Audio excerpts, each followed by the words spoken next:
Bible की पहली पुस्तक उत्पत्ति का चौथा अध्याय। जब आदम अपनी पत्नी हव्वा के पास गया, तब उसने गर्भवती होकर कैन को जन्म दिया और कहा, मैंने यहोवा की सहायता से एक पुरुष पाया है। फिर उसने उसके भाई हाबिल को भी जन्म दिया। हाबिल भेड़ बकरियों का चराने वाला बन गया, परंतु कैन भूमि पर खेती करने वाला किसान बना। कुछ दिनों के पश्चात कैन यहोवा के पास भूमि की उपज में से कुछ भेंट ले आया, और हाबिल भी अपनी भेड़ बकरियों के एक एक पहलौठे बच्चे भेंट चढ़ाने के लिए लाया और उनकी चर्बी भेंट चढ़ाई। तब यहोवा ने हाबिल और उसकी भेंट को तो ग्रहण किया, परंतु कैन को और उसकी भेंट को उसने ग्रहण न किया। तब कैन अति क्रोधित हुआ और उसके मुंह पर उदासी छा गई। तब यहोवा ने कैन से कहा, तू क्यों क्रोधित हुआ और तेरे मुंह पर उदासी क्यों छा गई है?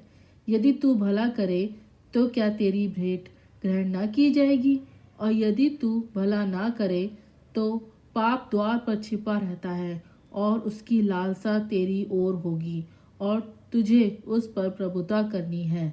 तब कैन ने अपने भाई हाबिल से कुछ कहा, और जब वे मैदान में थे, तब कैन ने अपने भाई हाबिल पर चढ़कर उसे घात किया।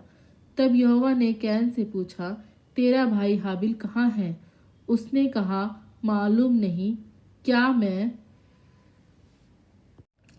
अपने भाई का रखवाला हूँ?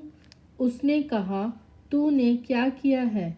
तेरे भाई का लहू भूमि से मेरी ओर चिल्लाकर मेरी दुहाई दे रहा है।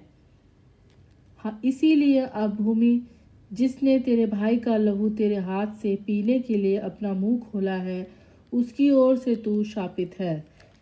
चाहे तू भूमि पर खेती करे तो भी उसकी पूरी उपज फिर तुझे ना मिलेगी, और तू पृथ्वी पर भटकने वाला और भगोड़ा होगा। तब कैन ने यहोवा से कहा, मेरा दंड सहने से बाहर है।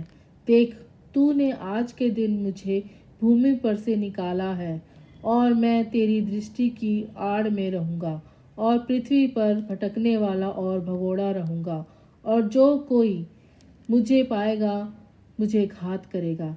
इस कारण यहोवा ने उससे कहा, जो कोई कैन को घात करेगा उससे 7 गुना बदला लिया जाएगा। और यहोवा ने कैन के लिए एक चिन्ह ठहराया, ऐसा न हो कि कोई उसे पाकर मार डाले। तब कैन यहोवा के सम्मुख से निकल गया और नोद नामक देश में, जो अदन के पूर्व की ओर है, रहने लगा।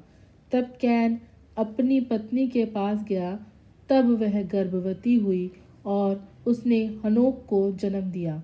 फिर कैन ने एक नगर बसाया और उस नगर का नाम उसने पुत्र के नाम पर हनोक रखा। हनोक से इराद उत्पन्न हुआ और इराद से मुहियाल उत्पन्न हुआ और मुहियाल से मतुशायल और मतुशायल से लेमेक उत्पन्न हुआ।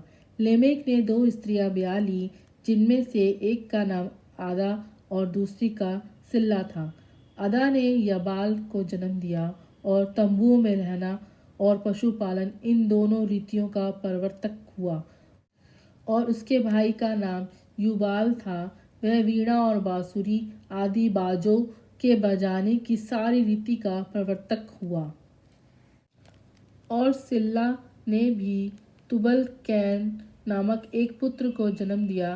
वह पीतल और लोहे के सब घर वाले हथियारों का गढ़ने वाला हुआ। तुबल कैन की बहन नामा थी। और लेमेक ने अपनी पत्नियों से कहा, हे अदा और हे सिल्ला, मेरी सुनो। हे लेमेक की पत्नियों, मेरी बात पर कान लगाओ। मैंने एक पुरुष को जो मुझे चोट लगाता था, अर्थात एक जवान को जो मुझे घायल करता था, घात किया है। तब कैन का बदला 7 गुना लिया जाएगा और लेमेक का 70 गुना लिया जाएगा। आदम अपनी पत्नी के पास फिर गया और उसने एक पुत्र को जन्म दिया और उसका नाम यह कह के शेत रखा, परमेश्वर ने मेरे लिए हाबिल के बदले, जिसको कैन ने घात किया, एक और वंश ठहरा दिया।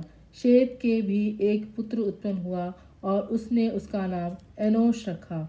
उसी समय से लोग यहोवा से प्रार्थना करने लगे। परमेश्वर आप सबको आशीष दे। आमीन।